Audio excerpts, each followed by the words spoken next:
we're back. It's a couple days later. As you can see, I've left the braces on, 2x4s to let that silicone cure up. But yeah, it's been a couple days now, so I'm going ahead and pulling it off because I'm sick of seeing the 2x4s on the top of there.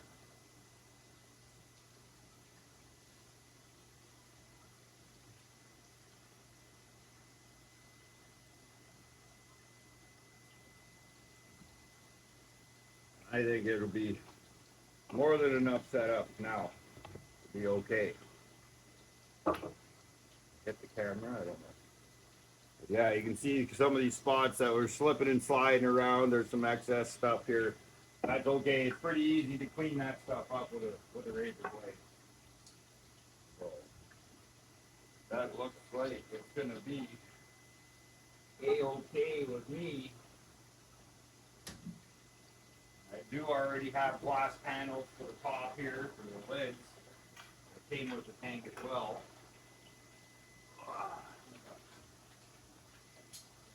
We got snow in the forecast for the next few days here, so or within the next few days, and I got that one more tank we just picked up. I got to get that brought in here. I don't want to get snowed on outside.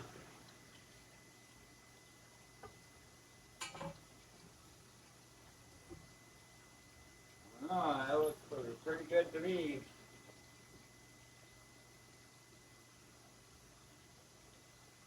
Sweetness. Sweetness. And then our fun piece.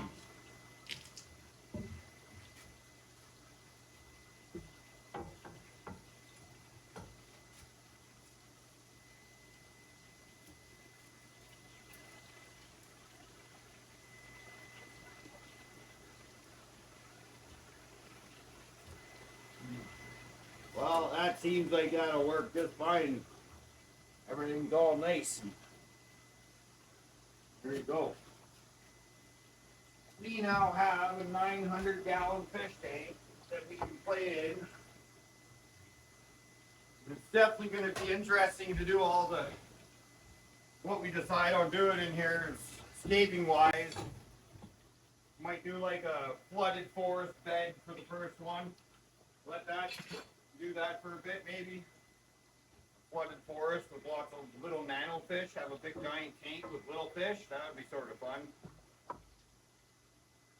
This here as a riverscape or something would be pretty cool, but I'd have to get some pretty big powerful pumps with 2-inch lines though. You could definitely do something like that too. Some power heads, high flow going through here. I don't know. So many different options when you get a new fish tank, especially at this size. There's a lot of different things we can do with this. I don't know. I'm liking the idea of the flooded forest and some terrestrial plants, and that way you could just have basically like a big version of that tank. Have that sort of same sort of that thing there set up in here as like a flooded forest. But I don't know, this tank's looking okay the way it is too. Still like to get some more plants growing, need to get more lighting, but it's always do as much as you can, as often as you can.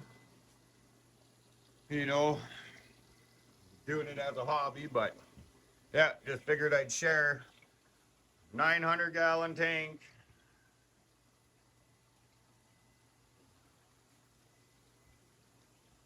All siliconed up. I'm gonna do some wiping on it. The glass is a little smeary and stuff, but I think those braces, like I said, those are some pretty decent sized holes still to be able to get in and out of, and that way now too the tank's put together properly and with all the pieces on it that you're supposed to have. Well, that way this panel shouldn't be going nowhere. Yeah. That's a pretty nice big tank. It's the first for me. Well, I guess Not at first. I got this one too. This one's 12 feet long too, right? But it's not 4 feet wide. It's only, I think it's 12 feet by 30 by 32 high. That one.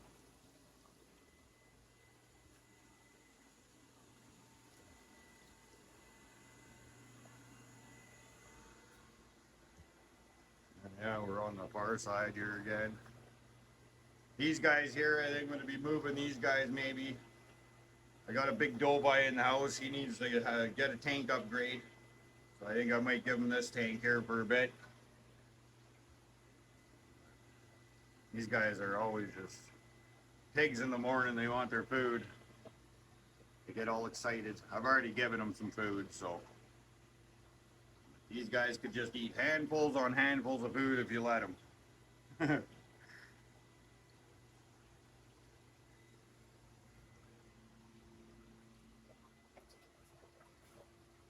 These guys are always just like, yeah.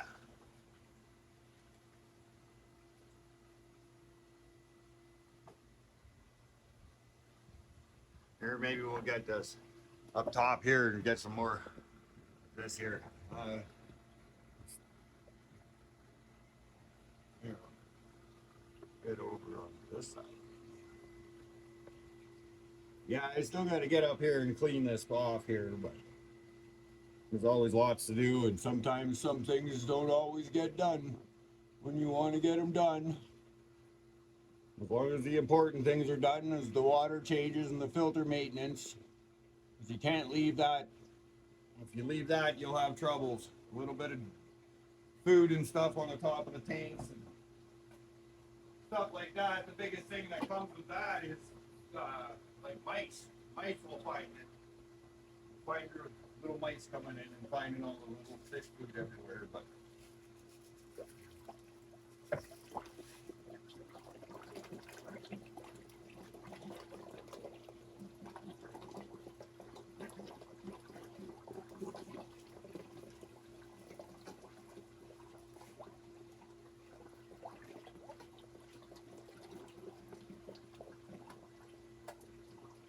next tanks we put together, these guys, I definitely would like to figure out some way of getting a bottom drain, or some way to suck the bottom out all the time through the filter.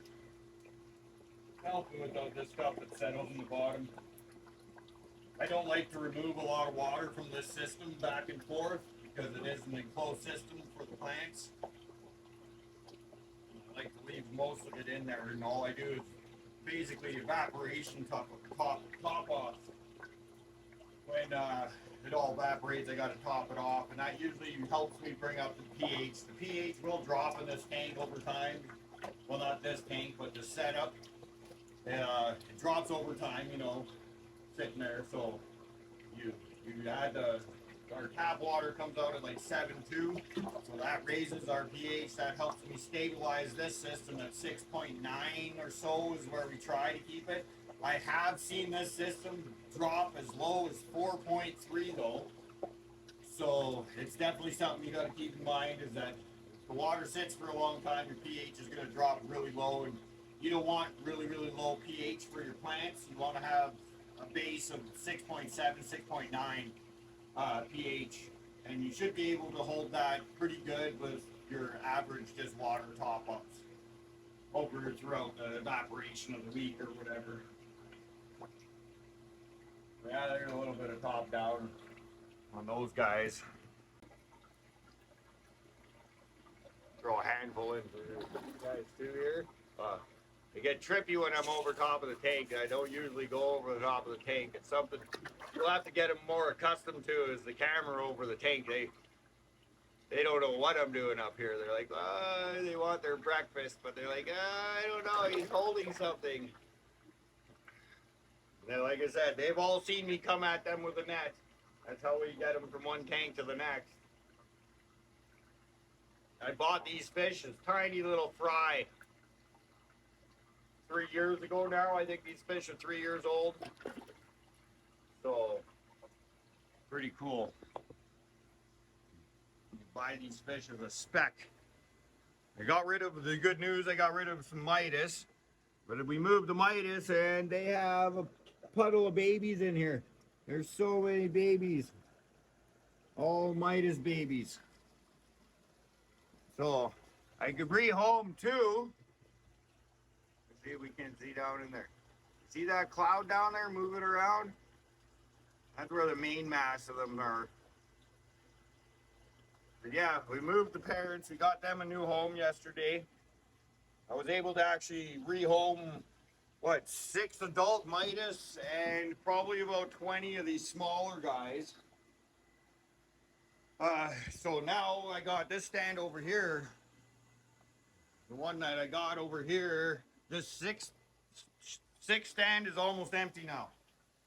She's almost empty, no fish. Just a few more Midas.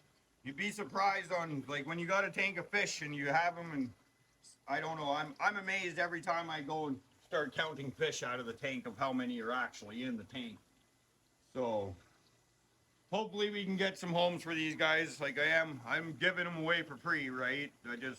I don't want to feed them anymore, and I feel if I can give them to somebody that wants to house them and feed them and take care of them themselves, I'm more than willing to let that happen than, you know, just turfing the fish or whatever.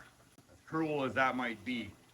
But that's how it is sometimes when you're breeding fish. You do got to go through and call your fish. If you don't call your fish, you end up with tanks of fish that aren't quite desirable. And then when you go and give those back out to the community, that's what the level of fish that's out there, right? Is basically the undesirables. So I do it. If you're gonna breed fish, you better be ready to kill some fish. Me, I have the toughest time doing it. So most of the time I try and save them all or keep them all. And I still have called fish that I should have called that I didn't call, and he's in here, somewhere in here. I'm not sure. Oh, he's right in front of us. I didn't even notice. But yeah, this fish here, he's got a birth defect. But he lived with his siblings. He grew up with his siblings in the tank. I was able to sell and rehome all their siblings. But this guy here I kept. I'm just going to let him live his life out. Even though he has a birth defect. Wolffish wants to check us out. He thinks we got some food at the end of the stick. Golden wolffish giving you the eye down right now. He's one of the only fish I will, like, he actually feeds from me. Always waiting for me to give him a piece of shrimp or something. And our big rehome boy, he's doing great. Eyes have cleared right up from the ammonia burn and stuff he had. It's cleared right up. He's starting to put on some size again and get some meat on there. You can see he's bashing things with his tail a little bit. I do have the bigger sticks and stuff in there and stuff. And as a gourami gets like that, I'm actually surprised how non-aggressive. Whoa, we slid around. How non-aggressive he is, but they do get pretty aggressive with each other, those gouramis, so you got to have room for them to run away from each other. And so much glare on everything. This is the lungfish. Funny little arms on them and stuff. If I angle it down like that, you can get a better look at them.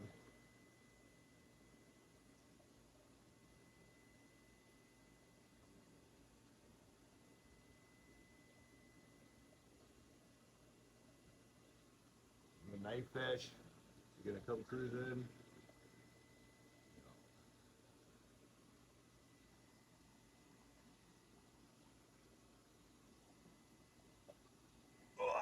Yeah, well, those are the big guys. I just thought I wanted to get, oh, and I'm spinning around again. I gotta learn how to lock that.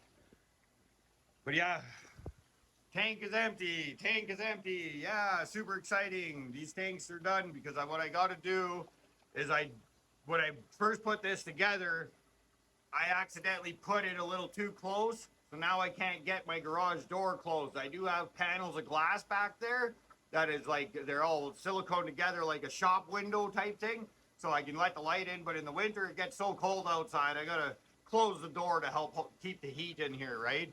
These are just garage doors. They're not insulated, they're just regular garage doors, right? And I just put this over top. I do get some airflow through here and stuff, but I've made it 2 years so far.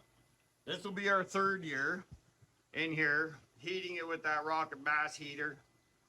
This will be, I'll be doing some videos on this here right away on how I put this together, and I'll explain it a little more in depth of what I did. But yeah, we put wood down in here, and then the wood goes through here, burns through like a chimney that's in there, and then it goes out a bench that's all filled with like sand and clay. They call it cob, and or it's called cob. This guy here, he's developing really nice too.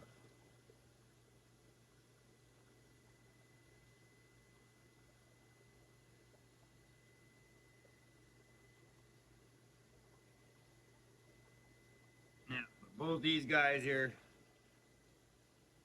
we're gonna get them into another tank so we can get nice views on them and that they're taken care of and safe. They're not really too safe in here. I'm scared of them jumping out of the tank. So I do put things over top, and all these tanks on this stand here are all open top. I don't have tops on them. What I'd like to do is have each tank scaped in its own way with plants growing off the top of them, and then all open top, and you know, have the plants grow over the tanks and all that kind of stuff. Is eventually one day in time we'll get there. It all takes time to do this stuff. You can rush out. I'm not one to rush out and spend lots of money right away. I don't like to spend money right away. I don't mind spending money on buying fish, right? I like having the fish, but I had like these ones I bought just so I have some different kinds of fish and stuff like that that are available for people that do come through and want to buy a fish or two. Like these guys here, like these are all, I bred these ones here. And I am working on trying to get some of those right here, right there. That's the ones I'm working for. Those guys right there.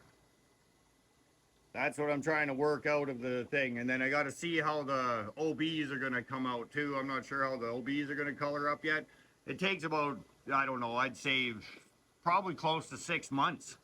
You know, like you got this guy here in the middle, he's starting to color up, but he won't actually really color up as, say, one of these guys. You know, like they don't start looking like that till they're at least 6-7 months old. And then you'll start actually seeing the whites come out and the yellows really pop, right? But got a bunch of fry, got to get them out of there because these fry now are too big that anyone that's holding in here, if they spit, their babies are small enough to be food for them. So, and as you can see here, we got already 2 OB females. I might actually pull them and put them in a different tank just to get their fry. But yeah, I try and get more fish always. It's not like I don't have enough, right? The antler guppies, I think that's what I'm going to do with that new tank I just got too, was I think what I'm going to do is make it all a planted live bear tank. And I think I might try and figure out some way, go through the mathematical equation of the fish room, you know, on how I can fit another tank. I was thinking I could take these 6 tanks apart and we'll move them out to the garden room. And then I could use these as the breeder stands for the tilapia, because on the tilapia system, I'd like to have the full life cycle eventually. You know, have the adult fish, breeding, raising baby fish, the whole life cycle, plus the plants growing off of it as the symbiotic relationship. And then you can see the full inner circle, right? Like, you know, this is life from start to finish, all in one system.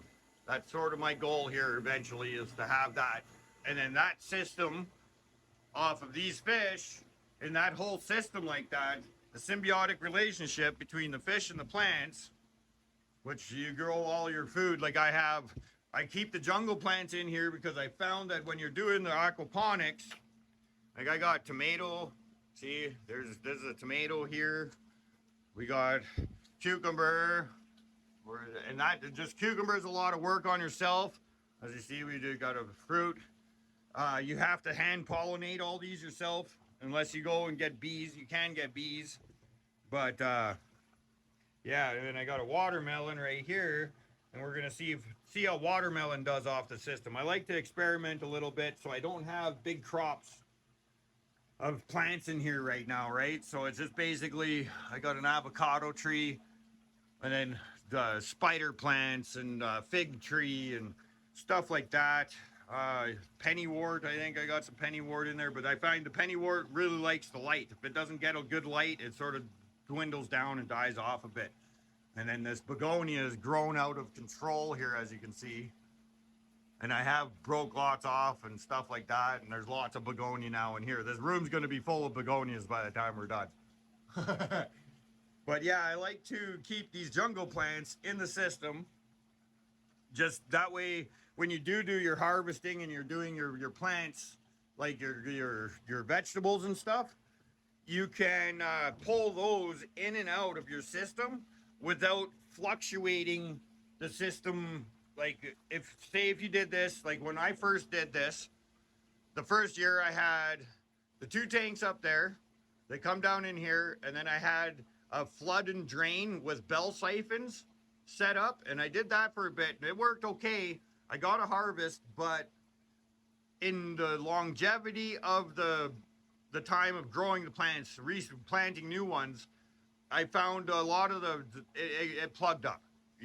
The roots got so big that they plug the pipes up and they don't work as well. And once they start doing that, it is you can end up overflowing and losing all your water and all this stuff. So I find doing these trough styles are a lot more efficient. They last a lot longer. You do have to watch your ends. Like I do have like spaces here, but I let the plants go in on spaces. The whole point of not having those spaces at the end was not to let the plants go in there, but then I have. So like this bed's plugged on me twice with this giant massive begonia in here, right? But when we rebuild these, I'm gonna move these to the front of the beds and keep the roots away from the pipes the best you can, right? But yeah, this way is the best way I find. You can stick what you want in, let it grow, take it down, harvest, keep a couple plants in there so you keep your system cycled. That's the same reason why I would like a bigger tank for the tilapia, because then I can have my adult fish in there breeding, making me babies, and I can have those adult fish are stabilizing the system like the jungle plants. So those 2 variables will stay in the system no matter what. That causes the stability across the system, that now I can add a few more smaller fish. The system can handle that uptake of the bio load and stuff pretty easy. You can add in more plants, and as those plants start growing, it's just a constant togetherness. But yeah, I don't know. Hopefully that explains it a little bit. I know I'm not the best at explaining things sometimes, but so far, yeah, this is the jungle room. We are expected to have snow here in the next few days. So, it'll be interesting to see one more year. I think this year I'm going to poly off this, and I'm going to get supplemental lighting in here so I can have the lights come on a couple hours in the morning and again a couple hours at night, just to stretch that, to get a little more light in here. Because I noticed last year, man, I'm probably just rambling on. You guys are like, oh my God, this guy's too much. But yeah. But I found last year, okay, we were at about this stage here, like right here, this one tomato. Let's see if I can find it in the camera. There it is. Okay, this tomato here, it's about, I'd say 10 inches or so high. Last year I was about the same thing. This tomato won't grow anymore. It'll just stay lanky and short like that all winter long because it just doesn't get enough sunlight. So the plant will stay really small, grow really, really slow. And this year I want to harvest throughout the winter. So I'm going to have to get some supplemental lighting so that way then we can bring things in and out. And I do want to experiment with some root vegetables. I want to try and do some potatoes out of here and carrots, you know, maybe some beets or something like that. And I'd like to do like a wick style type wicking bed basket off of one of these beds. So then I can do the rooting vegetables. You got your fruiting vegetables, you know, have a good round of vegetables that you can continuously take out of here. And once I can get that down, then I might set up a little tiny system to try lettuce again. Because I'll tell you, lettuce has been, it's a little tricky in this system. I think it gets too hot in my room and it's too hot and humid, so the lettuce does not like it at all. So I got some things I got to work on to be able to get my own lettuce here, but we'll get there because that's my main goal. Is eventually I would like to have, like I said, the whole life cycle, the tilapia and the plants, breeding the tilapia, harvesting and eating the plants for myself. And in time, I'm sure I'll get there because that's it. This is my favorite thing about it. This is what started my whole fish room off. Was this, and then everything else you see is just sort of like an overflow, right? We do got some pond fish in here. I would like to get these guys into a nicer, bigger tank. We could actually enjoy them.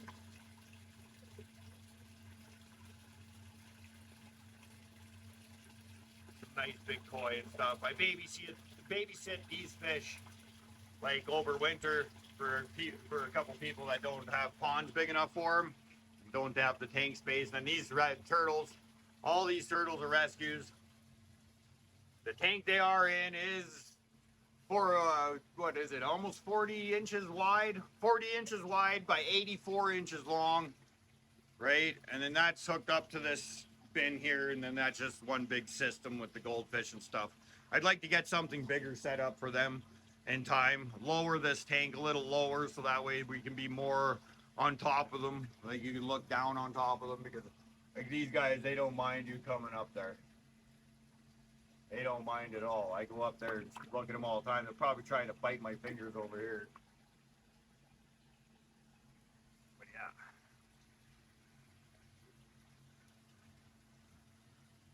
Bunch of turtles in there. But yeah, you can tell the spiders are all in, all the bugs are in here. So you're always looking for bugs.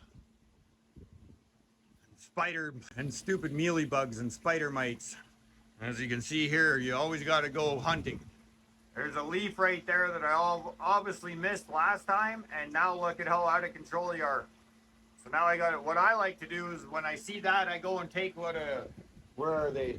A baby white almost, unscented, right?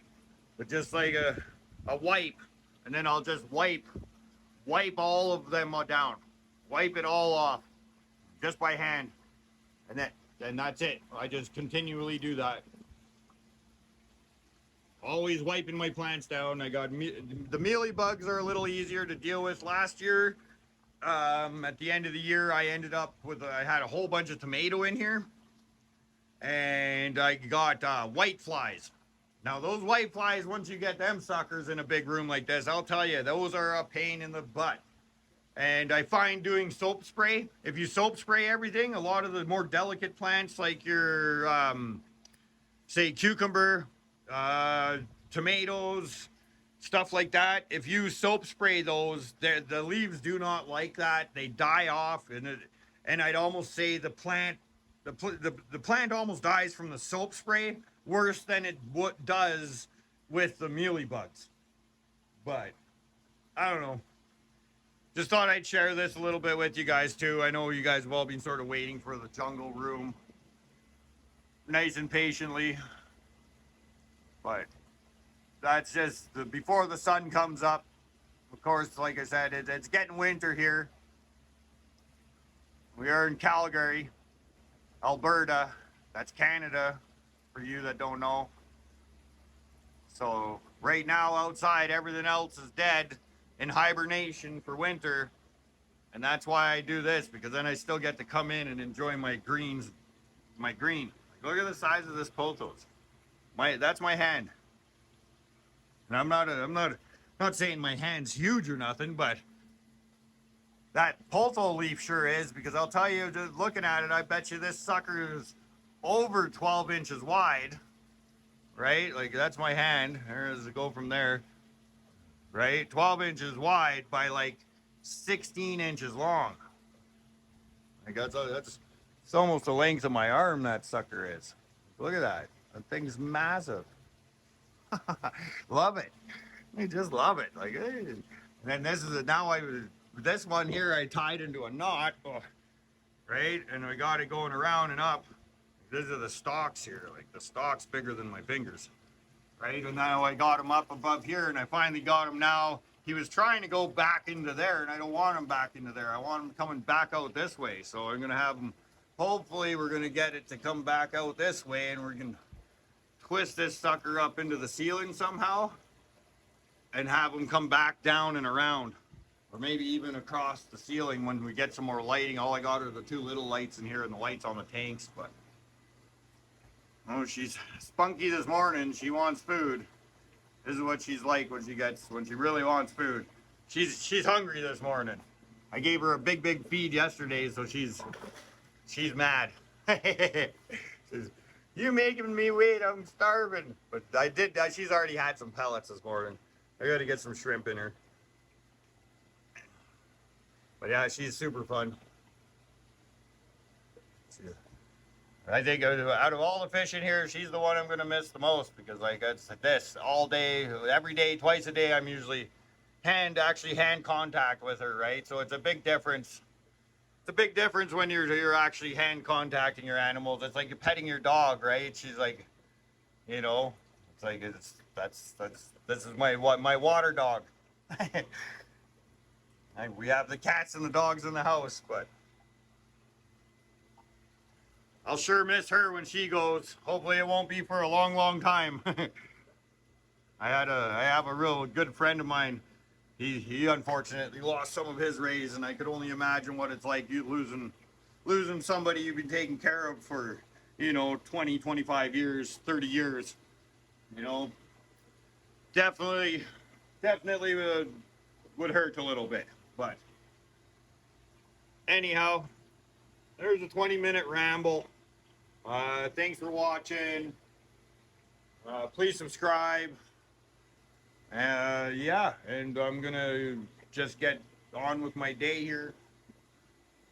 We're gonna do some maintenance.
filled in and all filled up. Water change is done on the 500 for the week.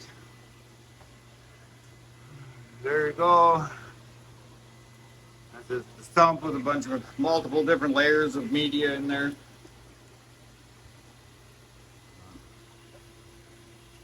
That's our water change for today. Just figured I'd give a look. We got to go around and feed all the little guys and move some stuff around. Figure out what we're gonna do with this bad boy here. I need a bigger building. If I had more space, I'd just keep collecting tank after tank. Well, I'm not gonna stop collecting tanks regardless. This guy's next. We got to do a water change on this guy. Lights aren't on it. I don't leave the lights on this one. I try and keep the lights off. I find it keeps the bigger fish calmer instead of having the bright light on them all the time. That's the filter up there, and it's just a tank that I got stages of media that it goes through and then back into the tank. I need a bigger one. I don't have that. This tank's a lot of work on me because my filter is not quite big enough for this tank. But as you can tell in here, I do what I can with what I got as much as I can. I don't like to run out and spend a bunch of money right away. I like to be resourceful and be patient and get the things I need, like insulation. And I ended up yesterday at work, because I do work construction, I was even able to manage to get myself the venting, the 6-inch venting I need. So now I just need to get, I got my 6-inch venting. Now I just need to get the fans, and then we can go and put in some fans in the attic, and then we can go and get a fresh air in and an air out, and then hopefully that doesn't mess up the rocket mass heater too much. And then we can hopefully do that. I got to clean all this stuff off here. I got it all piled up there. I got to put it underneath. But just while I'm working in this corner, I do got a big air vent fan that I think I might try to hook up here in the top corner, and then build a vent that goes all the way to the garden room, and then I'll circulate this air all the way across to the garden room, and then hopefully it'll create a good circle. This is my main source of heat. Fresh air in over here, and an air exhaust out somewhere, probably over on this side somewhere. And then I got my vent for the roof. So I got 3 roof vents in there. I think that might work for us. Might be okay. These guys, they're always, but yeah.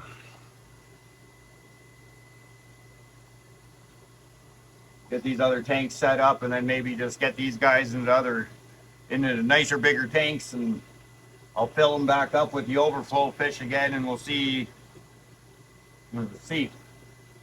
I like to collect all the fish, but yeah, these are some live bears, like these kind of fish, swordtails, and then sailfins, neon swordtails, and triple red swordtail. I think in that 10-foot tank with a bunch of these. Probably this whole tank, I'd say. Why not?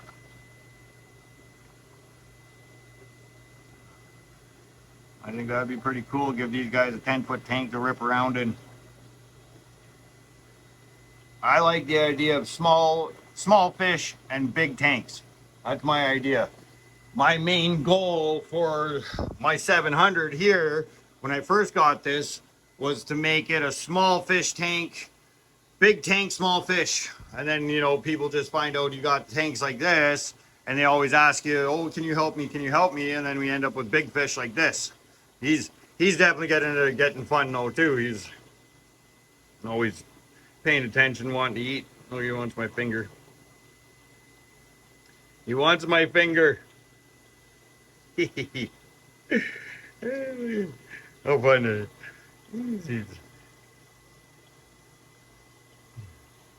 Now he sees the camera. He's like, oh yeah?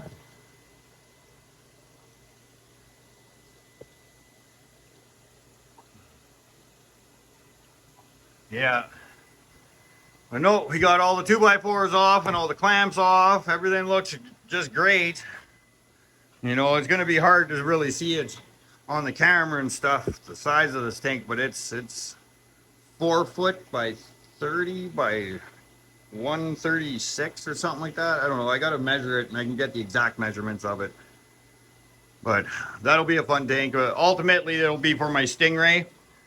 She needs a bigger home. She won't be able to live her whole life in that 500. So, but I am gonna plan on getting a pond built too. But like you can see, I'm running limited on space, and to do anything, I got a lot of stuff I gotta move around and stuff, right? So, where's this lip here that I gotta take this lid off? Try and take the lid off my fish food bucket. Well, I'm shaking around with the camera. Yeah. This weekend we'll get up in the attic and get the rest of that bag laid down. We'll get our attic hatch built. And then, like I said, I don't want to run out and spend a bunch of money, and I work construction. So eventually I'll come across a dumpster probably. Lots of dumpster finds here. And I'll get some older bathroom fans maybe. I don't know. It's always hard to say to use the older stuff because the older stuff always uses more electricity. So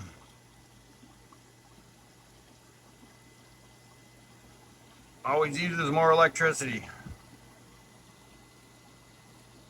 It might be more beneficial just to spend the money and buy some newer, nicer ones. I find, yeah, and the newer ones are also quieter too. So.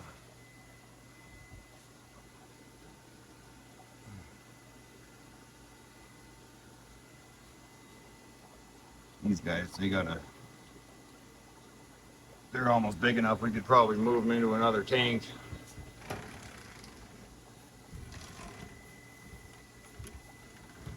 What is going on? We're stuck on something here. The airline or something. Oh, it's that wire again. I got a little this and that's we got to do in here. I built all these out of panels that were going in the dumpster as well. I'm going to spray paint them all black and stuff.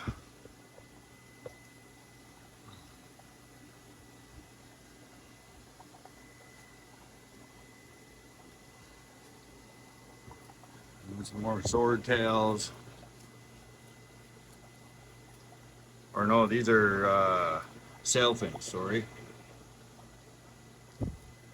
I might say the fish name wrong sometimes. I have said the one fish name I wasn't sure over there. My Fando Benjex. I said it was a blue Galaris. It's not a blue Galaris. It's a Fendo Benjex Gardeni or something. It's hard to pronounce all these fish words.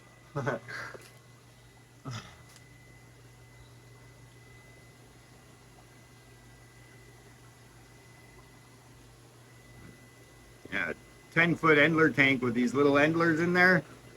I think that'd be a fun little tank to watch. Just put them in there and let them do their Endler thing. 10-foot tank, all filled with little tiny nano fish. And we'll try our best to do the planted and scape it and all that kind of stuff too. But as you all know, this is expensive to do. So most of the time I'm spending my money on housing the fish, feeding the fish, water changing the fish, stuff like that, right? And then when I do get extra money, I will buy other things and stuff, but a lot of my scaping material and stuff like that, I just resource out in nature, and sticks and rocks and all that kind of stuff from outside the backyard type thing, right? So trying to keep that cost down. But that's all off. That's all off. All right, we're all good. Guess that's a wrap for now, guys. I gotta get run my hose outside now and bring in some new water. All right.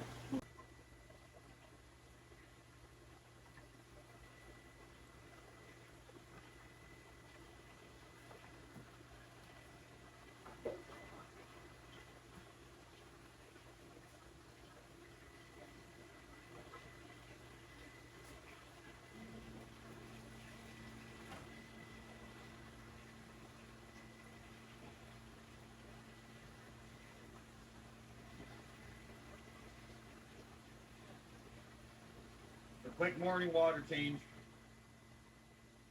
Just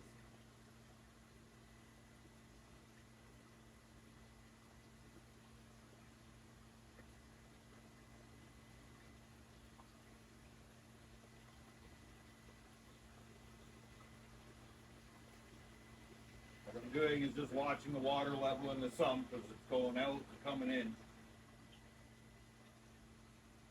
As I'm doing that, it's enjoy the fish swimming around, doing the fish things they do.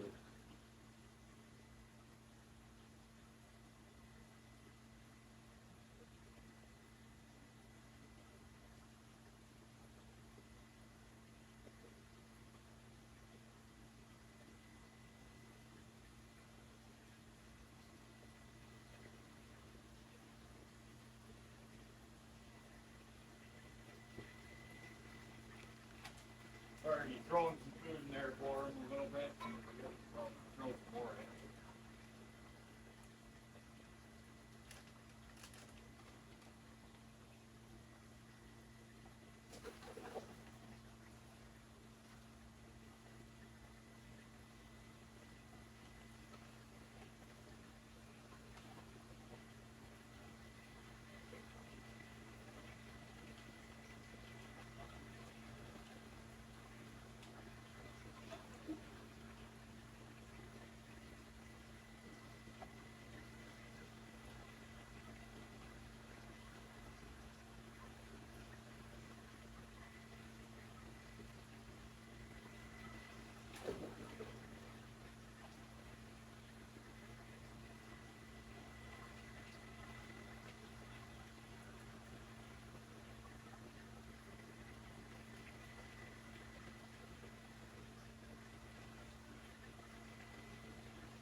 She doesn't want any pellets. She's waiting. She wants a shrimp.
Said I'm doing the water change or whatever, so like what I'm doing is, what I'm doing in here is watching the level of the water in the sump, or where's my finger right there, the water levels because of my siphon hose out, which is this big black one right here.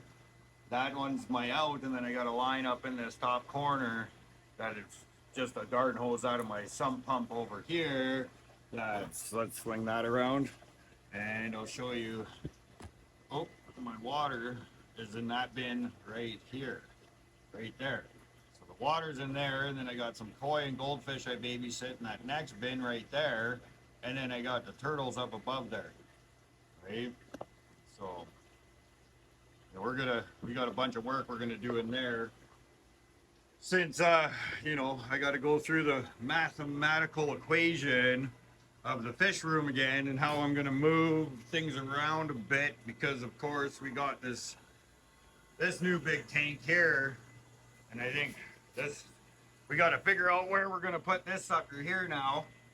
Of course, I couldn't say no, so I don't know. I might stick it there with these 6, move these 6 maybe, or something like that, and move these 6 and go down. But I don't know.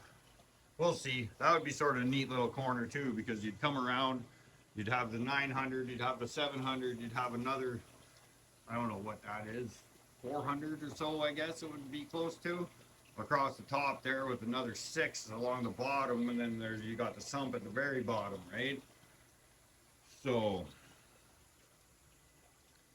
but yeah, no, that's, things coming along. Everyone's good.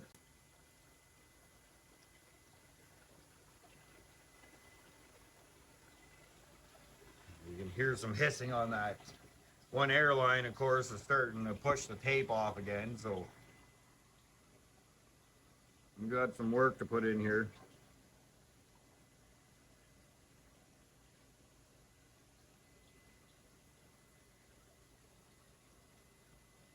Man, those are going to be pretty when they get older.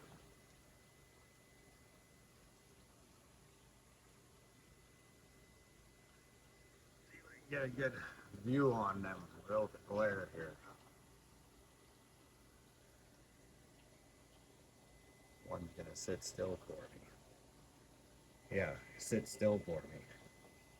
Huh?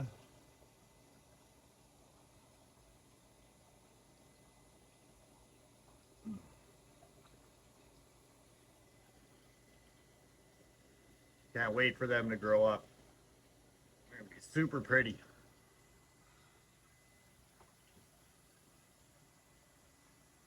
We're getting some.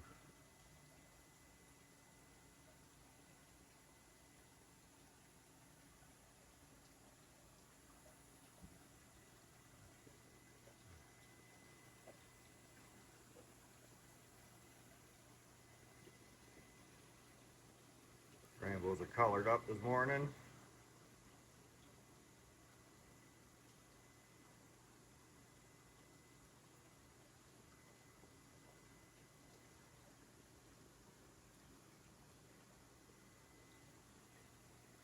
Yes.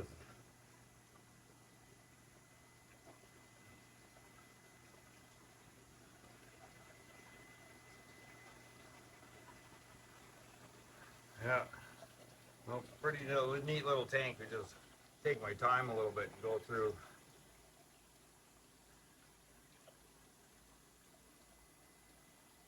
Look. Everybody looks like they're doing okay though.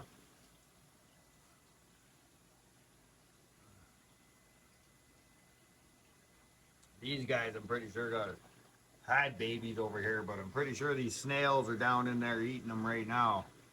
That's okay. We're not trying to breed fish in this tank anyhow.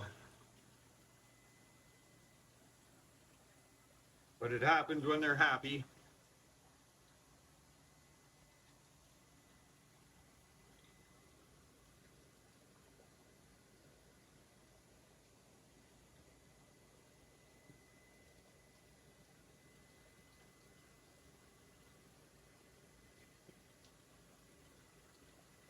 Little neon rainbows.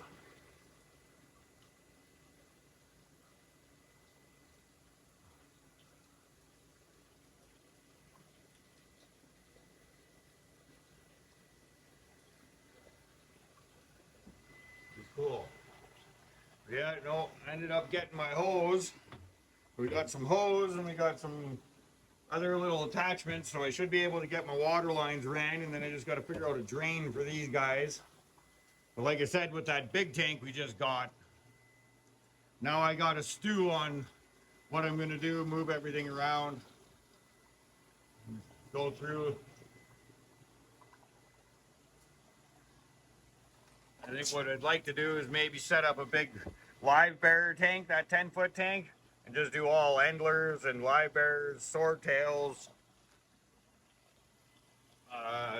sail fins, you know, do a bunch of stuff like that in there maybe, I don't know. We used to have a pretty nice planted tank over in the turtle room that was all live bearers and planted, and I think this would be a pretty cool guppy tank.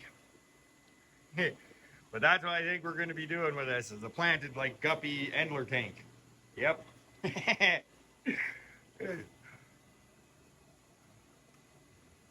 These guys all looking super happy.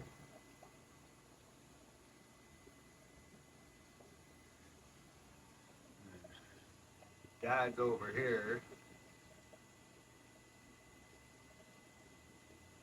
I got one little tank jumper already. That's, I don't know, I might have netted that baby up when I netted the dad, but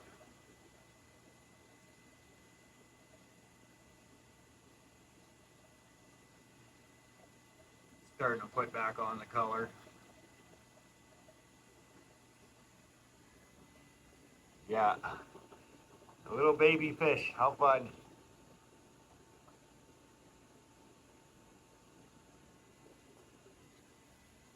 Oh no, it's Friday morning here. Did end up cleaning out a little patch in the middle there so we can just see you in there a little more. But one more day of work for this week, and then we get to go and, oh no, we started talking over there and looking at another fish tank, and now we forgot to plug in the water. We do always something, right, guys? That's okay. We need a water change, so.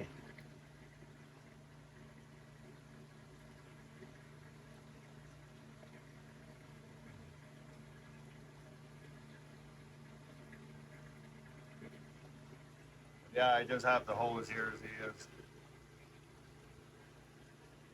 This whole tank's over here staring at me. I haven't fed them breakfast yet, can you tell?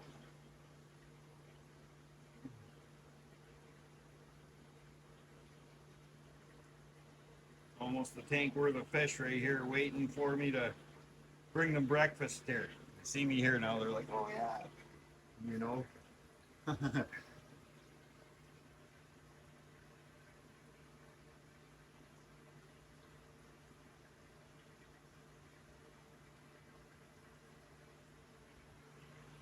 Yeah.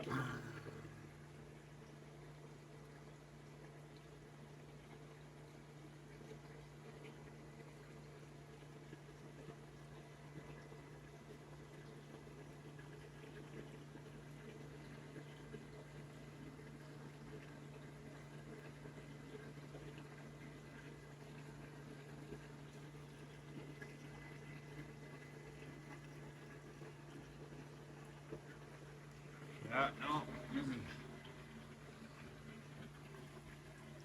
Yeah, we drained a little too much water out of her sump now. It is a little low. Well, got the hose back on. I was over on the other side, got carried away looking at other fish tanks. Happens all the time.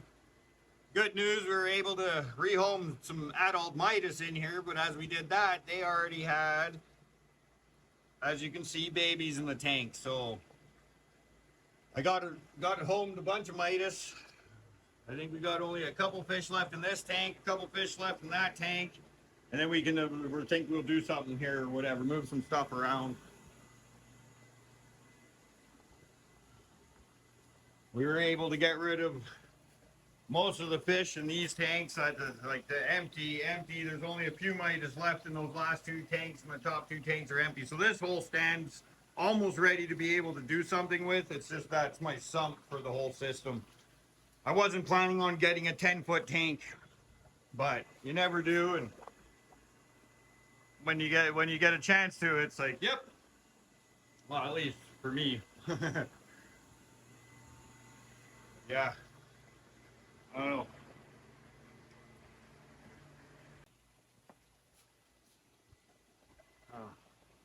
All the stuff's off. The couple pieces that we're fumbling with are they got a little not as nice and finished, but that's okay. We can fix that up with a razor blade if we want. I don't think we won't really notice that anyways. Clean up the inside edge a little bit, but it's pretty good. All done. And basically, I've let the main part of the tank. It's already been sitting for about a month. So we're not going to have to wait too long for these braces to set up. I think in a few days, I could probably water test it now. But I still have to buy all the plumbing parts and figure out how I'm going to plumb it and filter it. And I might try and attach that 700 with this one and just up the water volume.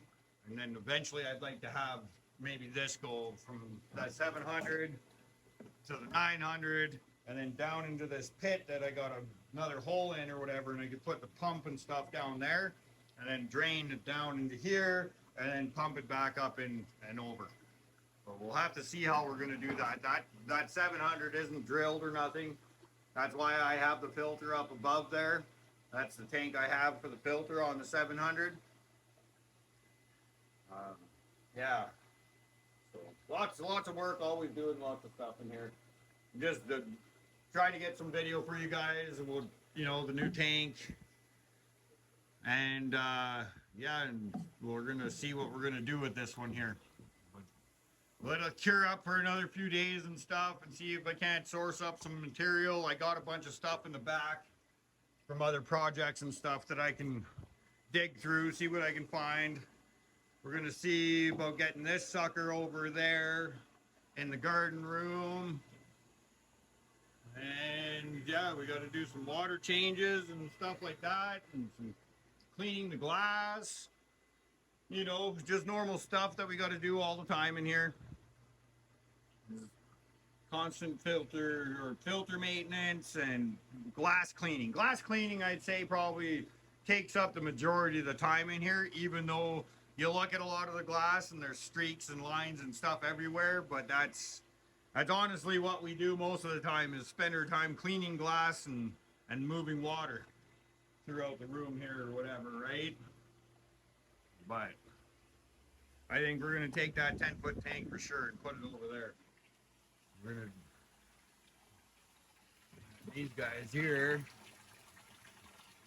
they're not going to... I just fed them. They're going to dive away. But then, yeah, we can drop this sucker down and get these guys more so we can have... They're not above. They're sitting at about 6 feet high off the ground right now. So like you get a view of them this way, and they see us a lot and stuff, but we don't ever get a down view. And I do have a little dry land spot in the back that they can come and climb. They climb out, and then they can go and have a little dry spot over there.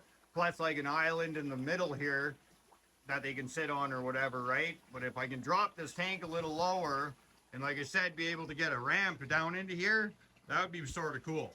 And then once I dig this, like I hand dug all this out too. This is, the floor of this room is 2 feet lower than the ground outside. So like this is already sort of sunk into the ground. As you can see here, this board here is where the ground is on the outside. And then I sort of dug this down in here.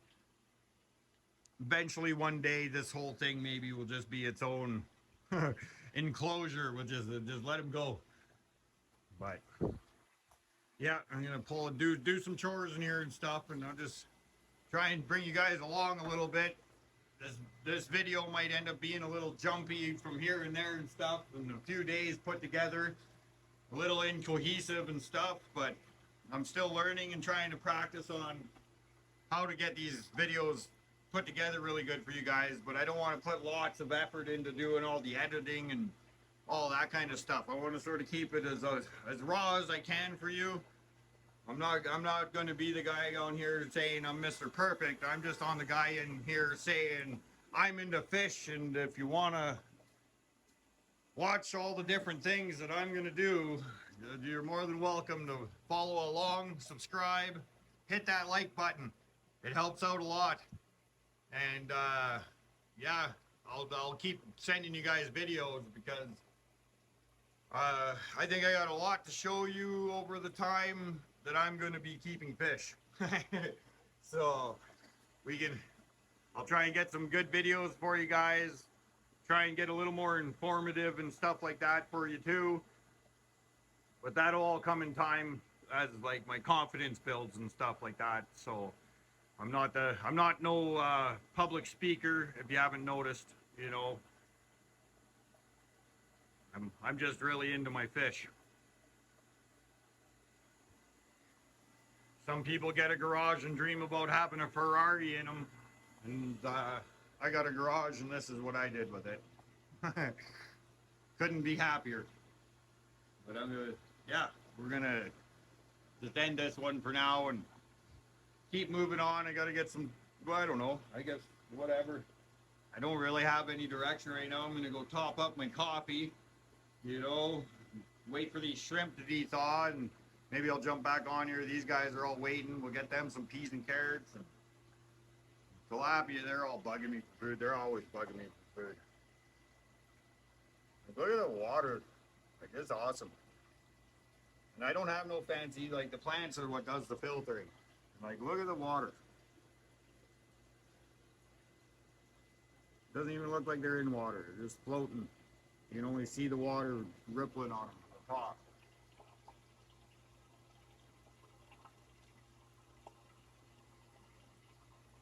Maybe one day I'll get the whole system running like that. That would be pretty sweet. Have the whole fish room on a giant system that goes out to a giant auditorium or something like that, where the jungle grows, and then have like a river going through the jungle room that all goes through, filters through the jungle, like sort of naturally, like this water does that you're looking at, and then go back to the fish. It is the way nature operates. So this tank, I don't have to do too much to it. It does its own thing. When I add the fresh water to fill the system back up after evaporation, that helps me raise the pH, because the pH over time does drop, you know, as the acid builds up in there. For the plants out there, you want to try and keep it around 6.9, around 20 degrees for the water temperature. Tilapia can handle a wide range of water temperatures and pH parameters and all that. That's why they're a really good fish to use, other than their ability of not being stressed out, being confined together in a tank. Lots of different pluses for using tilapia on the aquaponics system.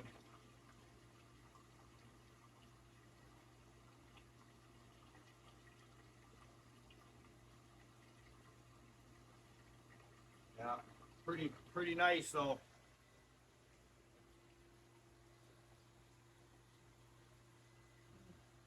Some of these, the glare and stuff in the daytime, as the sun's coming up, you don't get much too good of a picture of the fish and stuff, but these guys here, they're all doing what they do. Staring me down for food.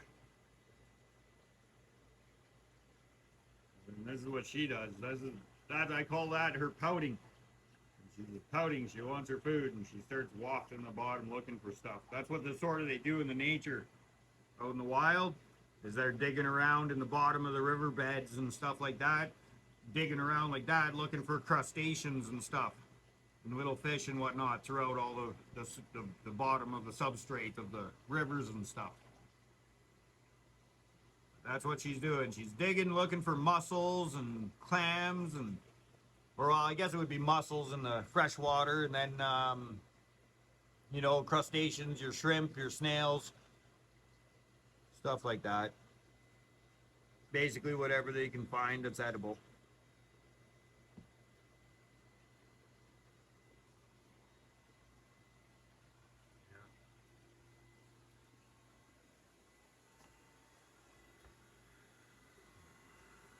Well, I'm gonna jump off here and run in and go get my coffee, like I was saying. Maybe I'll just come in and I'll have a still shot somewhere and just blab away to you guys, sort of hang out a bit. I do have to go help a friend move later this afternoon, but always try. I got to get out here and do things every day. Always out here doing things because all these little lives here depend on me to make sure I'm on top of everything.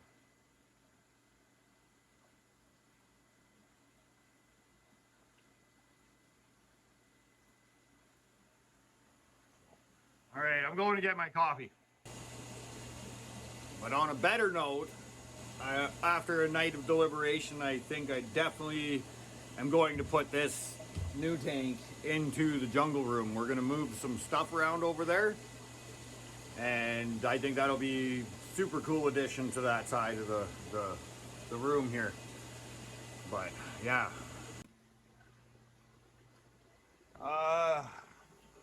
Yeah, the mathematical equation of a fish room. How can I fit another tank? I got some ideas. I don't know.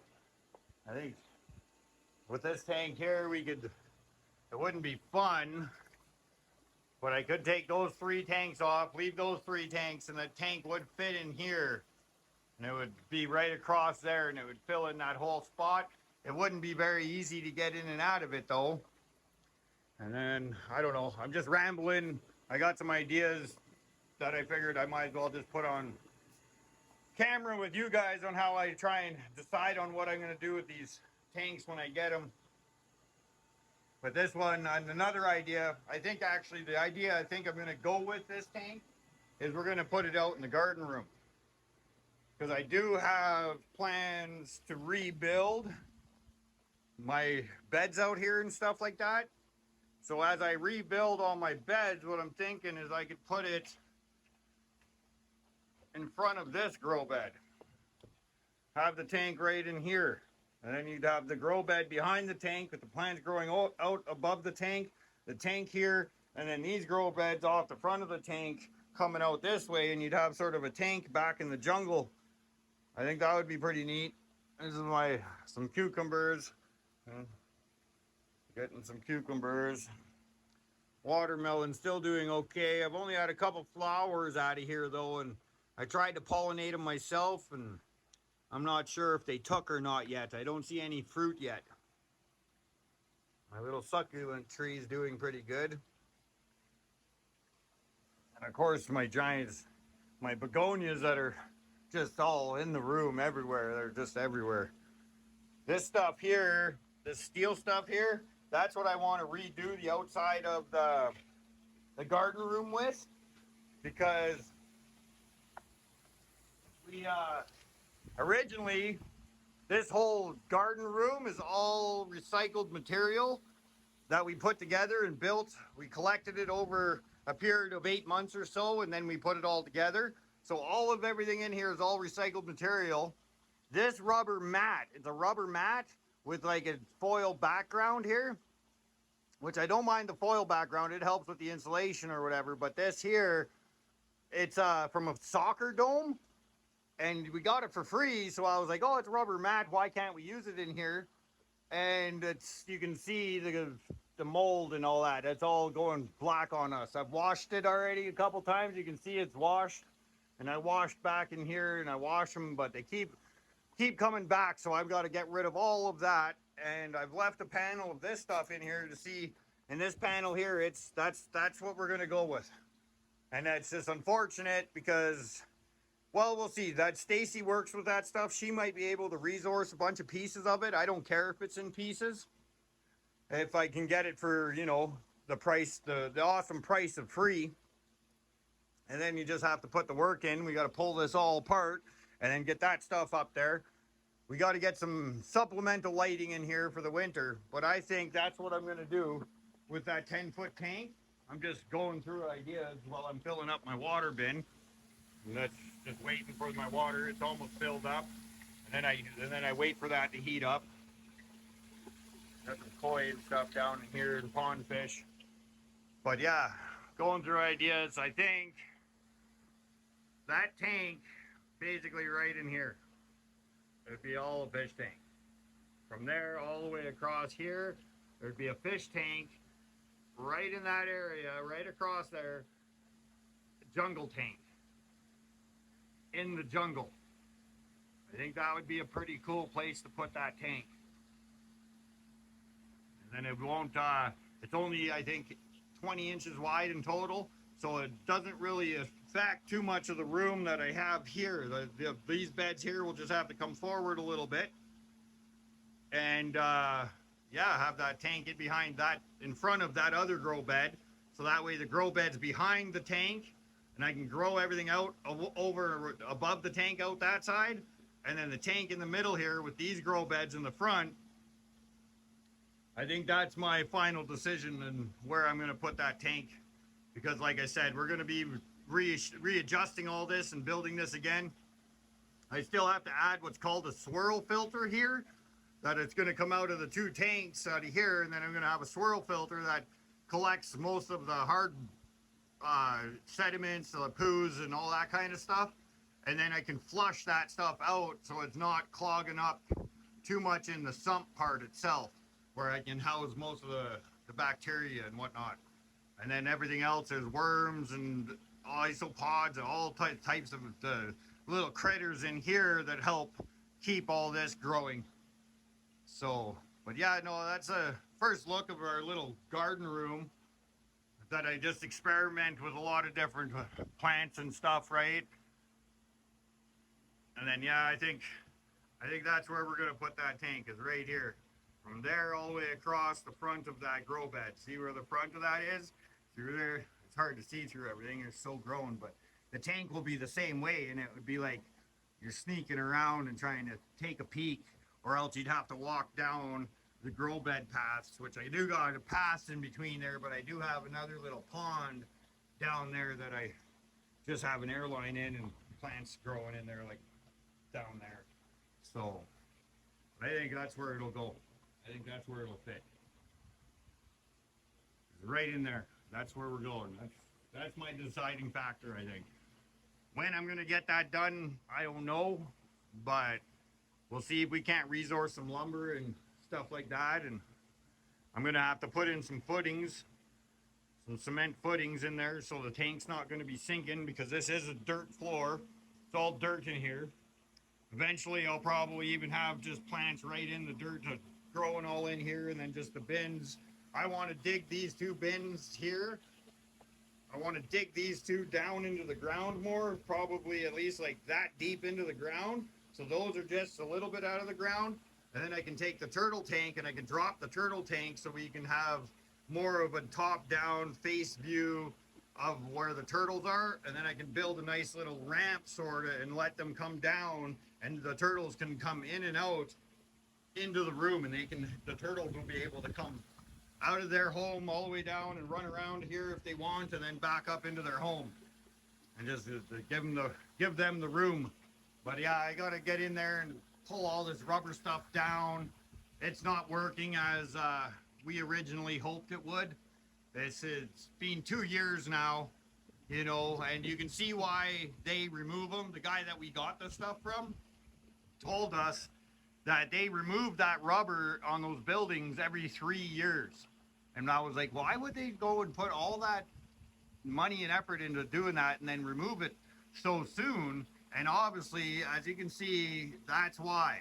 Because if you went to a soccer dome to drop your kids off to go play soccer or whatever, and you seen it all like that, you wouldn't feel too good about putting your kid in there playing soccer. So I feel the same way in here, and I constantly wash this, and I've used bleach, and I've done all sorts of things to wash it. It just keeps coming back. The humidity in here stays about 70 to 80% right now, and that's also due to I don't have the vents yet done that are coming, like my fresh air in, fresh air out.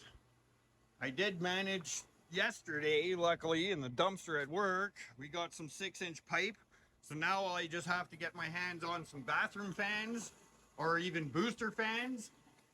Like, and then I'll get a vent going out the attic and a vent coming in the attic. And then I do have another roof vent up there that'll be for the roof vent in the attic. And hopefully we can have a better chance of like keeping this warm throughout the winter, and might not have to do as much work. That's this here. This is how I heat the place. Is this bench here?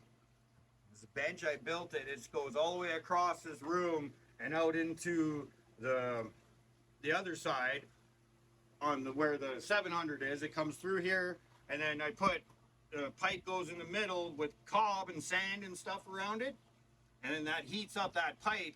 But I also thought about taking a cinder block, and I put cinder blocks all the way down so they go across the bottom where the coldest air is, and it's gonna, and then the stuff here above here, all this hot cob and all that will heat up, and then that draws it up through the back. So then you got the cold air on the floor that goes through here, then this heats it up and it pushes it out the back and up back up into the room. And that's how I sort of made this like into a forced air sort of type idea too. And that's how I circulate the air back into the room. So I burn there, it goes into here, that heats up. All the cold air that's on the floor goes through here just on its own because it's the hot is above the cold, and it draws that cold air up through these other ones. So then it warms it up through there and then circulates it back into the room here. And then that goes all the way out through this backside over here, which this pipe here, right there, it comes out the wall down. Let's get over here. Why not just get over here and look? See, that's the pipe that comes out, and then it comes out that wall. Where's my finger? There. The wall comes out here, goes up this, and then I got a window up that pipe all the way and out the window.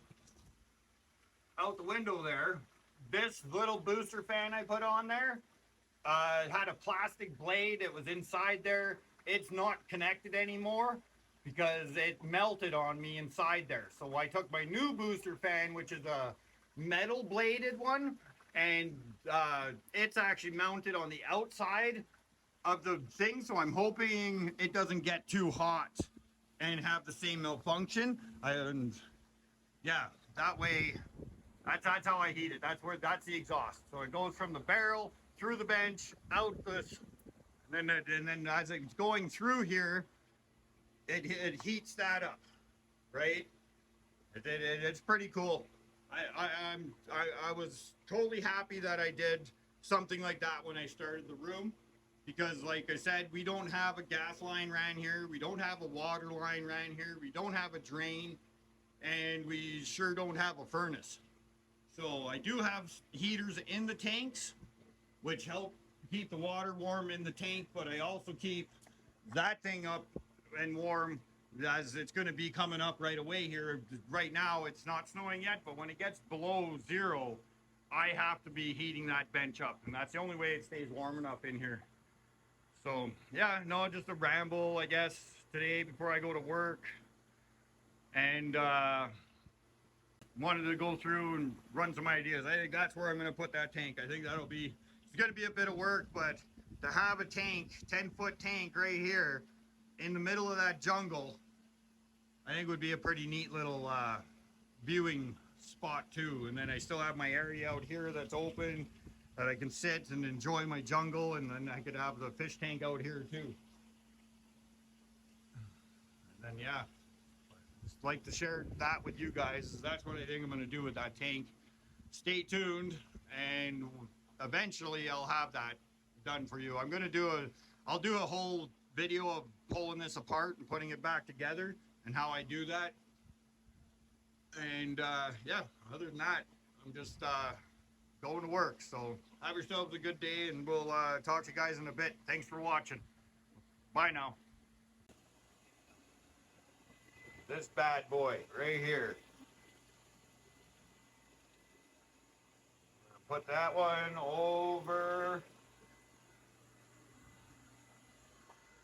We're gonna move move that one all the way over into here. And after a night of deliberation, you know, I'll have the pre-video of this one, but I've had a night of deliberation. It's now Saturday, and I'm definitely going to put some work in, and we're going to put that tank right across here. We'll raise this one grow bed up. That's grow bed we're going to raise up, and I got to repair it a little bit because, as you can see, I put it together with some excess boards and whatnot that I had around, but they've let go. So now I got to fix that before it breaks through. And then we got a real problem. I only have that lined with plastic right now. I'm probably going to go and upgrade to like a pond liner or possibly even epoxy the whole bed or whatever eventually. Rebuild one out in there and then just be able to switch them over. And then we can just pull these ones off of there a little bit, the 18 inches here. Right off here, we'll have the tank here, and then we'll give our 20 inches for the tank, and the tank will go all the way from that side of the room all the way across to here, right? And then it would be in here, and then we'd have these grow beds, these ones, that one, the three of them, and we'll just bump them out this way a little bit to about, you know, to about here or whatever. And then that way we'd have a cool little tank in behind there that I'll probably try and do like a super low tech, only air driven with like Matten filters, some sponge filters, probably no heater, heat it with the room, and just low maintenance plants and stuff like that. And hopefully we'll have a jungle tank in the jungle room. And that'll be a pretty neat little addition for sure. But that's on a lighter note. Those are things we're going to be getting done. I don't know when, but I'm going to be working towards that here shortly. We're going to build a swirl filter here. I'll show you how I do the swirl filter and how it works and stuff like that. I just have to get a tap. I have my barrel. I got my bulkheads, and now we just have to put it together. And then I'll make a video of that here maybe later today, and then we'll put that up there, and then that'll help me with this. I do have a bottom drain attachment that I've made for here.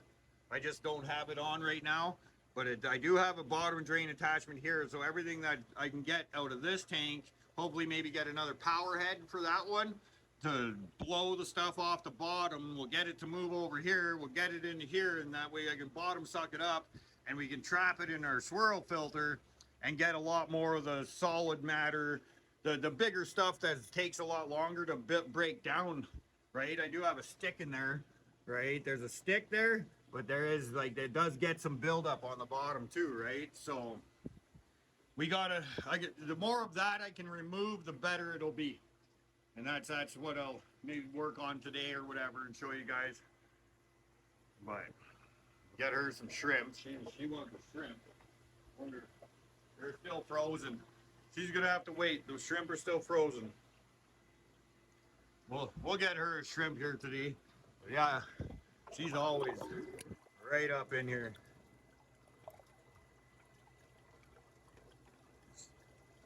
She's always in here. She's like, yeah, I'll come up here and eat anything you got. Pretty cool. That's what the 900 is for eventually. That's my tank for her. And if I do plan on getting a few more rays myself, because they're super fun. I like them. They're super personal. They're definitely a water puppy, right? Like she's biting me finger. She's biting me finger. That's what she's doing. She wants her shrimp, but I don't have it. It's still frozen, but I like to let her come up and play with my fingers and touch them. And it's a pretty neat feeling to let them touch you, right? Instead of you touching them. I'm not forcing it. She's choosing to. It's a big difference when the animals choose to, right? Like that's one of my favorite things for sure in my fish room. It's having contact with my stingray. That's every day, pretty well as often as I can. Yeah, that's what it is. That's what I definitely enjoy that. But yeah, I think we're definitely going to move this tank right here into the jungle room.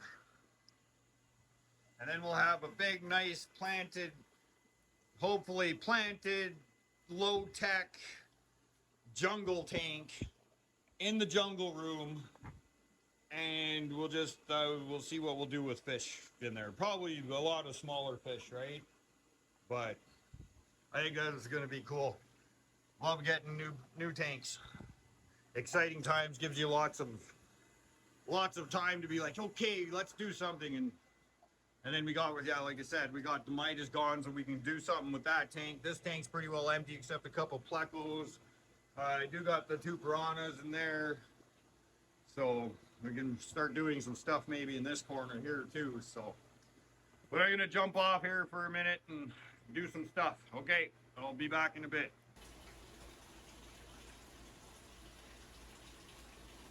I'm in here right now doing some stuff. I just figured I'd put it on the cameras. You know, every day I'm trying to practice more and more. And I figured this is one of the daily routines I got to do in here. So I just come through and I'm checking through the plants. Some of them are, you know, I got to get in here and scissors and trim some of this back and stuff like that.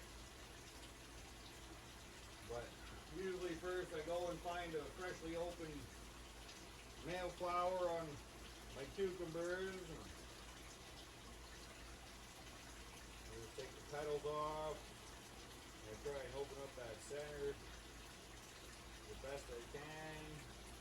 That way it's like a little paintbrush almost out of the. And then I just go around and find all the other flowers.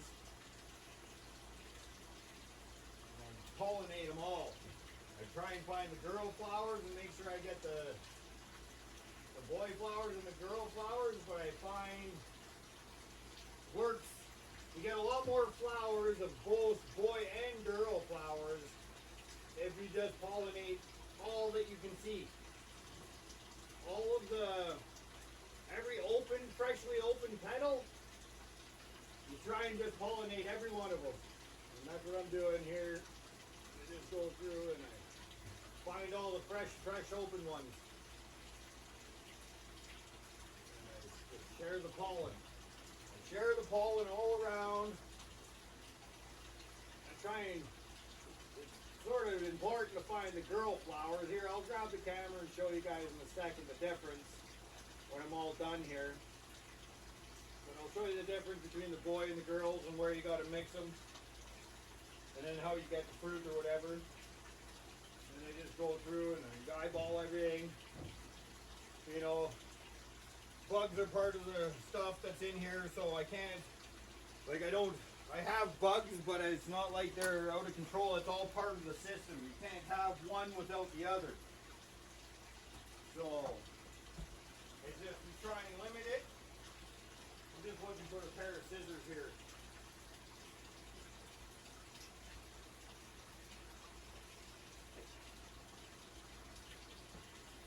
We just try and keep them at a lower amount, like the pest bugs, like your mealy bugs and stuff.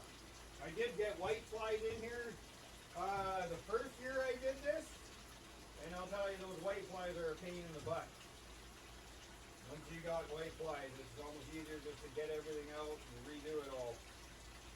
Yeah, this winter's coming now, so a lot of this is starting to die off. It doesn't get enough light anymore.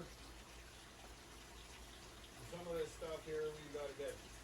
We're going to be moving these beds anyways, so we're going to start trying to take some of the stuff that's not doing as well, and it's starting to die and decay and not be growing good anymore. I guess I just yeah, you know, all the dead leaves that have already come. And it's been a while since I've cut everything down. In the summer, with everything going on the way it's supposed to be here in Canada, you get a lot more help from nature outside too, keeping on top of all this kind of stuff. But in the winter, a lot more of this kind of work is on us.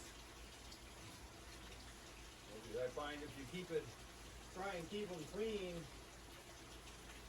the plant doesn't get as stressed. As long as the plant isn't stressing out, it's a healthy plant and it can handle a little more undesirable conditions.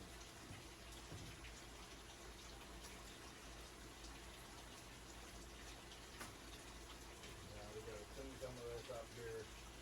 Some of these older flowers that have flowered, come and gone.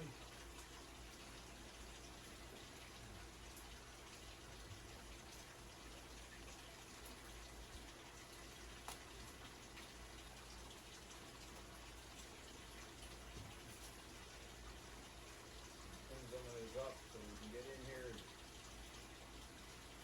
do some of moving stuff around. I think what I'm going to do is put that a new tank we got right in here, and we'll just move this out a little bit. I'll need a little more of a step to get over into this bed, but mostly this back bed is mostly just going to be like trees and like more jungle plants. Like I'm going to take most of these begonias and stuff like this, the wandering blue and the more begonia up here. All of these kind of plants I'm going to move to the back, and I'm going to keep them in the back bed, and maybe get some monstera and some more binding plants and different kinds of pothos and stuff, right? And we'll put them in the back bed, which will keep all that stuff growing instead of having it in the front here. And then we can have the beds in the front for growing our vegetables and stuff. So it'll give us more room to actually work on the vegetables and keep the jungle in the back, and that helps stabilize the system. I can take fish in and out of the system, and I can take food in and out of the system without fluctuating the system too much. If I have the jungle bed and the large fish in a bigger tank for a long run, like longevity of their lives, and then that'll stabilize the system a lot more, that I can pull a lot more in and out of it and experiment a lot more with different foods and stuff like that, right? So, but yeah, we got to get through and go through everywhere, try and clean everything up, try and find mealy bugs. Basically, that's my main pest bug in here, is mealy bugs. And then for them, I usually just take a wipe. What is this one? A non-scented, unscented, just like a diaper wipe. And I take these here. And it's a little more time consuming, but it's all part of it. It's what I do, and then I just go around and I watch. I look under the leaves and look where they're at and see if I can find any new ones, which they're like, they look like little white fuzzies. And I just wash the plant off, right? Here, I found a couple. I'll grab you guys, I'll show you here. Since we're talking about it. See these little white fuzzies there? Right there, a little white fuzzy thing in there. They're little, almost like crustacean little insects. They look like an isopod almost, and they just live on the outside of the plant along the veins of it, and they suck the juice out of the plant. My plants look so healthy and so big because they have an endless amount of nutrients going to them from the fish tanks. So even though they get bugs on them every now and then, they're still super big and healthy because they get all the nutrients they need. But yeah, I definitely don't like to let them mealy bugs get out of control. So I come underneath and I look at all the leaves like this, and I try and see if I see any. You know, there's another one there, because I can't get them all. I can't seem to get them all no matter what. But yeah, we go and find them all, and then I just wipe them off with that and kill them. They're pretty easy to squish. There is things like isopropanol and soap sprays and stuff you can do too on your plants. But I found I don't like to do that, because if I do have to resort to soap spraying, because they do get out of control. Like the one plant back here this year, I let it grow just massive, and then it overgrown, and now the mealy bugs got at it, right? But then, and then same with this guy here, he was pretty bad too. But then you give it a soap spray, and I find every time I soap spray it, I get a lot more of this. The dead stuff dies off. Instead of me cleaning, wiping them by hand, the plants die because of the soap spray. So if you're gonna soap spray, I suggest you soap spray, let it dry, like, and do what it's supposed to do, is because after the soap spray dries up, it leaves a little film over top of the aphids or the mealy bugs or white flies, whatever you're gonna try to do that with. The soap spray leaves a film on them, and then they suffocate, and that's how they die.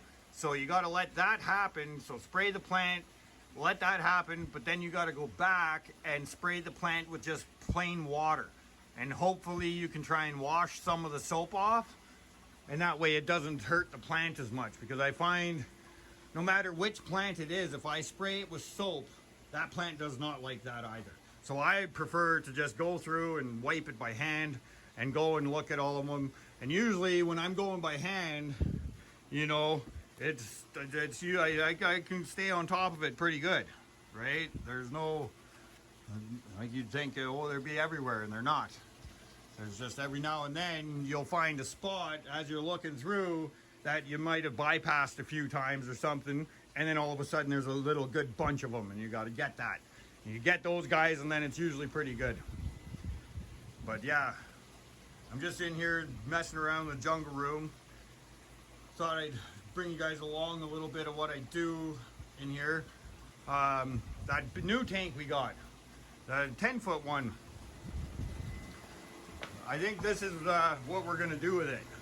This new tank here, that one there, I think it's 10 feet by 28 inches high by 20 inches wide. So we're gonna take this tank here, and I think where I'm gonna put it is we're gonna bring it over here. And we're gonna put that tank in here. I think that's where we're gonna put it. Right back in there, right along here, right in front of this back grow bed where we're gonna grow our jungle plants, so then they can grow out behind the tank, and I don't have to get back in there as often, because though they're just gonna be our jungle plants, so they gotta go and do our wiping, that's about it, and the spray.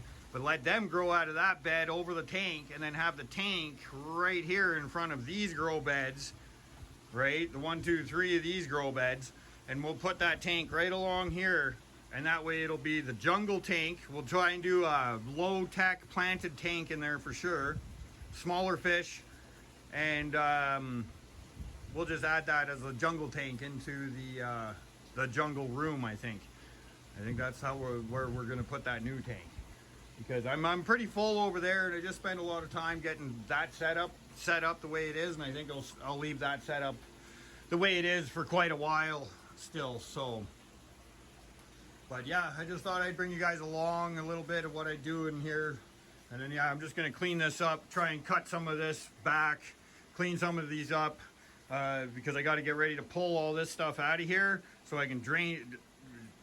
I'm going to turn the tap off to this bed and this bed, drain these two beds, drain them all out. I got to fix the one side of that one, and I got to drop this bed just a little bit because my hose isn't quite perfect and it keeps getting backed up. I got to pull all these plants out of the front of the beds, clear them back, and I got to get in here and take my board. I got a board in the middle of this one that's a 2x4 on the standing up, and I shouldn't have did that. I should have laid it down. Like on these ones, I laid it down. There's only about this much water going through the bottom of these beds, so it hasn't had, like, with all the roots that grow into there and stuff like that, and they build up, and then the roots are in there, the water has no choice but to come up, right? And then now you run out of room on the height of your bed. So I tried it this way on these two beds, and then I tried it the other way on these two beds, and these beds are the way to go. These beds, I got to turn those 2x4s from standing upright to laying down, and then drop that water level so that water level doesn't ever really have a chance to get up, because as you get the decaying roots and stuff in your plants and stuff, the worms and your isopods and all that kind of stuff that's in here that's what they're eating out of the, like they're breaking that down and making that into the food for the plants basically. So, but yeah, these are some lemon trees. Here's another, like we see here as I'm walking around looking. See that little fuzz ball? Let's see right there. That's what I'm looking for. Those are mealy bugs, and I like to just go in there with my hand and actually just wipe them right out of there and kill them. Even sometimes I'll just remove the leaf that I find them at and take them out. And that way I just know that little bunch of them are gone. I got them. Right? But yeah, these are some lemon trees. So these super nice. I wish you could smell them. So nice. I recommend, just even for aromatherapy, get yourself some lemon trees and grow them, because I'll tell you, that is awesome. All right, so yeah, I'm gonna get to work and keep going, wiping, checking out some plants. I got to do some trimming, and then yeah, we got to get some plans put together here to be able to drop these beds down, maybe just take them right offline for a little bit, pull everything out of them, drop everything down, put it all back, and then we can pull these forward and put that tank in there. But I got to put in some footings. I'm gonna have to put in some concrete footings and then build a stand for that tank in behind there. I won't bore you with how I do all that. Everybody's seen how to do the 2x4 stands and stuff like that. So I won't show a lot of that. I'll just, have short little skits of step by step on where I did it and how I did it. I won't go through the whole thing with you guys. But yeah, I was just, might as well, I'm in the plant room for today trying to figure out where I'm going to put this other tank, and I think this is where I'm going to put it, is down in here. Instead of trying to move around a whole bunch of tanks all up in here, the only corner I want to fix is up in here. This corner I'd like to change some stuff around, but the rest of the room I like where it's at. So, and then we're just going to move some stuff around in here. I'd like to dig these bins lower into the ground so they're buried to about here, and then that way I can drop this tank lower, and then I'd be able to have these turtles come. I'll just give them a ramp and they can have this whole room, and then I'll probably eventually get plants in the bottom down here and everything, and just turn this whole room into one giant jungle room where we're gonna grow some food and let nature do nature, just built inside of my garage in my shed. So, all right, I just thought, yeah, I'd mention it. I guess subscribe. Yeah, trying to get better. I am practicing every day, trying to talk to the camera and stuff, so hopefully I will get better at explaining myself and expressing myself and talking a little clearer for you guys. Most of the time I'm just in here with my music just turned right up and in my own little world enjoying myself. But I don't want to keep this all to myself. I'd like to share what I'm doing in here with everybody, and maybe inspire some people to try and do a little room like this themselves, and how I do it and how you might want to do it, and all the stuff I learn while I do it, and maybe help save you from doing some things that you might not want to do, or you can see how it works over time. Okay, but I'm gonna jump off here for now. My arm's tired from holding this camera. Thanks for watching, and stay tuned for more. We'll be back. I have lots to go through with you guys. Have a good day. Thanks for watching. Bring you guys over here and show you what I mean by the male flowers. And okay, this here, see the back side of it? There's no fruit, and it's just the flower. That there's the boy flower. And that's where you got to take your pollen from. Oh, this got the begonia snapped off over here too. That's the thing with these begonias, they grow crazy, and if you don't support them, they break off, but you end up with more and more of them. I have lots of those in here. And then we go over here and let's see, oh, up there. Okay. Let's see if I can get this here. This here. See the flower at the front? Right here? This here is the flower, and then this here, right there, is the fruit. So this one here is where you get your fruit from. So you take your pollen flower, which are these ones, and I take the petals off those, and then I go around and I make sure I find all these ones, because these ones are fewer than the other ones, and you try and make sure those get pollinated. So that's how you end up with the fruit. That's how you just start getting some cucumber. All right, you gotta make sure it gets pollinated though. So that's what I do every day. I come in and I find all the freshly opened ones, because they're the newest ones and they just opened. They got the most pollen in them, because as they sit open for a while, that pollen dries out and it will slowly fall off on its own.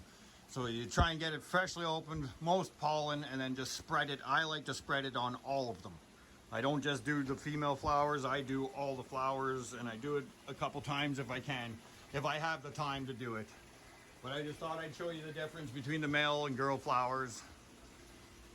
And then my pothos here that comes from the inside. This comes all the way from the door when you first walk in, and it comes all the way across and then through the fish room. This is another piece of it coming this way.